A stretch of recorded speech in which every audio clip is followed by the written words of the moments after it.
I thought I might share this find. This find I found. It's from a sort of smaller creator. It's weird for me to say a smaller creator now because I'm not big, but still, he is smaller. It's about how AI is making smart creators dumb.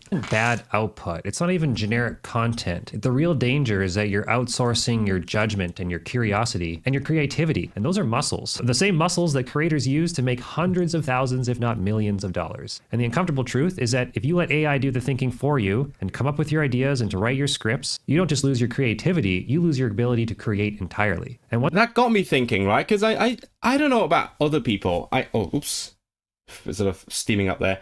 I know I know some other like creators on this platform, and I've actually done a survey, but I'm kind of wondering how many of them are actually using AI for that kind of stuff, because you could use that for like different things. It could be for your brainstorming process, and it could be for like the actual scripting. And I'm really curious, like if people I know or other creators are using it. Once that goes, trust me, there's no tool that's going to save you. I think right now, a lot of people feel productive because they're generating more, but they're thinking less. And that lack of thinking is the part that compounds and starts to deal permanent damage. And this is... And that's well, the scary thing is because you do feel the pressure to make more stuff. This sounds like I'm going to announce that I have been using AI. No, that's not the main point. I just came across this and that got me thinking. People feel the pressure to actually make more stuff, and then this is a quicker way to do that. But then you just... I kind of pride myself on my ability to come up with these ideas, right?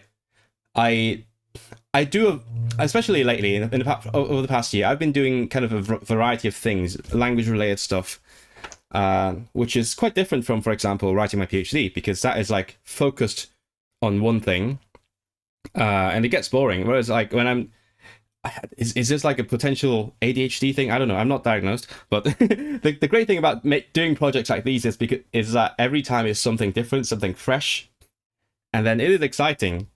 So I really enjoy that process of coming up with something. Even sometimes when I'm about to go to bed, like last night, literally, I've been talking to a friend of mine about potential collab, and then I was like, okay, I'm gonna think about it. And then when I was trying to drift off, I started thinking about what we could talk about, how I could structure the video, how I would start it, how I would make the thumbnail, and then I started to think, what if I got someone else to do that for me? I feel like, because that for me is the most interesting part of making a video.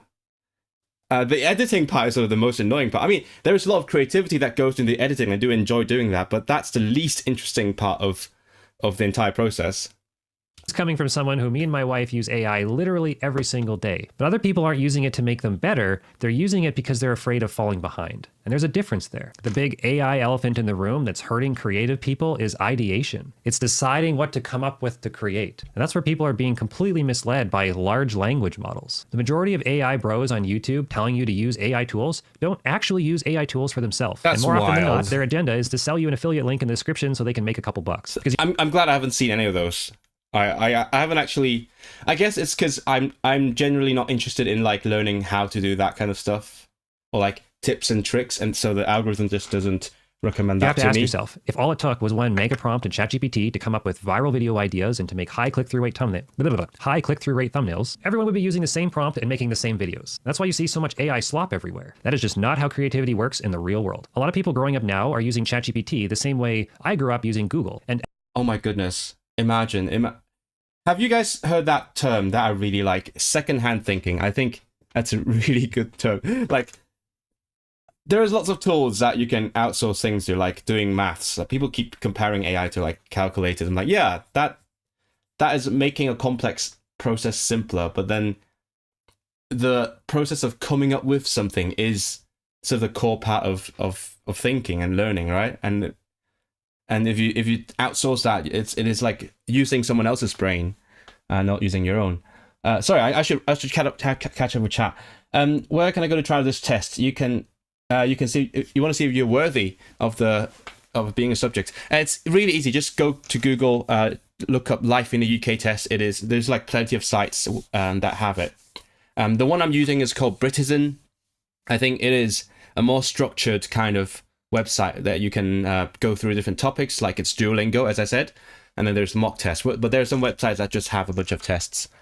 I think right now AI's most useful application is spamming out generic corporate form letters. Like what? They had to do a whole lecture on AI usage for coursework to limit how people can use it. I think you can't limit it. That's the scariest thing to me. The cat's out of the bag. Oh, should I start bad mouthing my uni? You know what? Let's go for it. Give me a second. So I saw this video the other day. It's a promotional video from my uni. The next young woman who's going to change AI fundamentally. We are so excited at Microsoft that the University of Manchester is leading the way in the provision of AI across students, faculty and staff. We have a really deep commitment to access and accessibility and equity. We want all of our students, wherever they come from, whatever their background, to have an equal chance to develop AI proficiency. AI As a student, proficiency. it's very exciting to get access to a You can get so good at writing prompts. With that comes the need for the university to introduce the appropriate policies, the appropriate trainings and frameworks to allow not just equitable AI use, but ethical AI use. We don't want to have any student not have access to the best possible tools, but also the training and support to put those tools to Vice Chancellor, that's the term. the benefit of society. Yeah, I can be prouder to be. Anyway, yeah, I didn't know how to feel about that. That was my uni, and I was like, what is going on here? Why are they partnering with Microsoft? Like, of all companies, they just, the company most famous for like pushing slop into every single thing. They're like all of Windows is being taken over by that, and then like Office is not even a thing anymore. It's just Copilot. That's crazy. Mostly because I'm a designer, creative, and generative AI goes against my personal ethics. Yeah, exactly. But yeah, I'm not going to react to the whole video. I recommend this video. It's from a smaller creator, Shushka. Oh, is he like Polish? And I will watch that after this. But like, I watched a little bit of it just before I started streaming, and I was like, that got me thinking. And I do actually have a confession to make. I've tried it. Like, I got curious, and I've tried using like ChatGPT and AI and Gemini to come up with some ideas. And then it just didn't work. Like, for the Dutch video that's currently blowing up, for example, because I was going on a trip to the Netherlands, and I was like, I have this idea about like whether Dutch is being replaced, but I'm gonna go to Gemini and ask for like some potential other ideas, and it gave me a bunch of them. I asked for more details, and for one, I got a lot of invented sources, hallucinated sources. I think I mentioned this before. I tried to look for sources using Gemini, and then and also like throughout the process of planning that video, I wanted to like give it a go, just out of curiosity. And I said, oh yeah, can you give me examples of this? Do you have a source of that? And it just gave me a website. I was like, okay, can you link to the page where it says this? It says, and it gave me a link that I could click on, and that leads to nothing. And then I had to go and like fact check everything by hand. I was like, that's kind of pointless. I'd rather read something that someone else wrote, and I knew that they would have fact checked it themselves before I quoted them. So yeah, the stuff that's in the video, that's like, some of them ultimately originated in that conversation with Gemini, but at the end of the day, I did all the fact checking myself, and I knew that I'm not going to do that again. It's so stupid. And also all the other ideas that I had, that I asked it for, they just felt boring. I also tried it for like some upcoming videos, and everything it gives me is just so incredibly plain. And I could easily come up with something else that's more interesting and more me, like in 10 seconds. So yeah, that experiment is kind of a failure. Hello, Ludwig. Why does ad have a drum and bass rocking while holding a balding boomer yaps about AI? This is comedic. Yeah. It is very, they're the marketing on Instagram, right? They're reaching the young people. It's vertical video. Ethical AI use is kind of ironic. Yeah. If you actually create an intelligence which large language models are not, yes, that is correct. They are not AI actually. It's all a lie. And that's part of why it's so annoying, because AI is kind of a fad, and that people are talking about it because they feel a need to. This is getting in the shot. Let's see. Oh, I need to fix my setup at some point. The only time I've used AI is unknowingly, like on Google search. Oh yeah. Have I told you guys this? That's what I did on my browser. So on my browser, I think I mentioned this already, but if you haven't heard this, here's my tip. If you want to use Google, you could use other search engines, but if you want to use Google for whatever reason, go to your browser settings, go to like search engines, and then set it to, instead of google.com/whatever search keyword, add like ampersand UDM equals 14 afterwards, and it just takes it to web only mode, just pure text search. That's what I do. So I have used AI knowingly. That's a conclusion, but it's just I wanted to know what it could do, and it just couldn't do what I needed it to. I guess I'm too creative for this plagiarism machine. And it's even worse if you made it write your script. Like in some situations, I think I agree with John Freeman. If I have to write something really repetitive, which I haven't had to a lot, but I guess if I had to, I might do that. But in terms of actually writing something that is in my voice, I just don't trust the machine enough to actually entrust my voice to it. You know what I'm saying? Because ultimately it's going to be an email from me, and then it's like I have to like sign it, so it's going to be, it represents me. I want it to be my voice. It's also like so I use I occasionally use webmail on my like public facing emails, which, if you didn't know, is israel@rhapsodylingo.com. Feel free to email me, among other things. So I sometimes use an email client, sometimes I use the webmail that comes with it. And I think last year they replaced a webmail interface with a completely new one, very fresh, and also has a bunch of AI features. So every time I read an email, it says, "Do you want it to summarize this? Do you want to read less?" I'm like, I want to.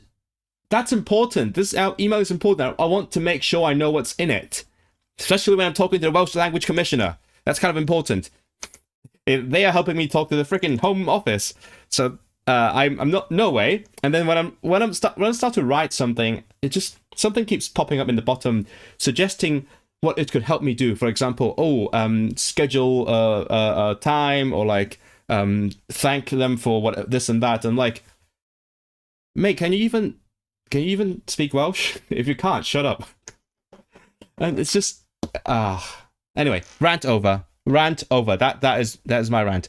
I hope they mean the use of AI in stuff like statistics, math, physics.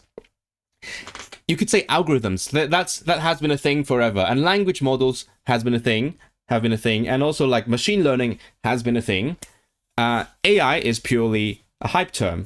Like it's taken over all those actual legitimate users and added this huge plagiarism machine to those legitimate users, and becomes like the thing that is devouring the entire economy.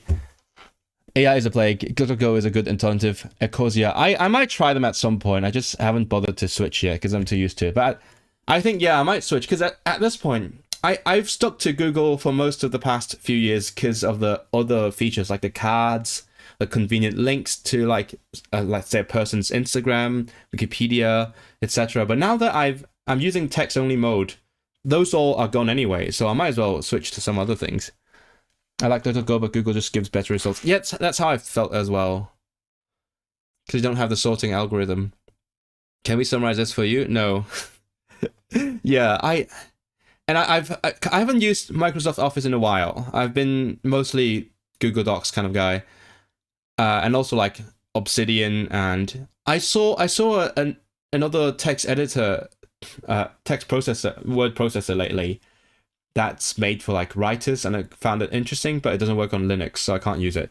But I've seen other options, and now that I look at like promotional material for Microsoft Office, just gives you AI buttons everywhere. Like right click and you get AI. Like on the side you get an AI button. It's what?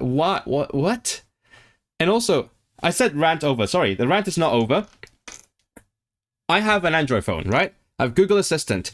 And for the past, I don't know how many years, whenever I wanted to click a link in Instagram, because Instagram doesn't let you click the links, I would call up Google Assistant. And what used to be called Google now, it's not a thing anymore, but what was the option called? Search screen or something, right? There was some option like that, and then they would get a screenshot. I could highlight text in the screen, and it turns into an actual clickable link. I would click it, and then now it's been replaced by Gemini. And then, first of all, every time I say anything to my Google Assistant, aka Gemini, it starts a new chat with actual Gemini. And then, so as I said, I was trying out using Gemini for like brainstorming stuff. That sort of is all clutter. And then also when I try to get it to click a link for me on Instagram, I have to call up the assistant and say, and press the what's that called, the microphone button, and say, click the link on the screen. And then it would think for like a few seconds and say, sorry, I can't click on the link on the screen, but here it is, and then I can click it. Why can't I just select the link myself? Oh, obviously, I should say, why can't I just click on the thing in Instagram anyway? Rant's really over. Just a buzzword, yeah.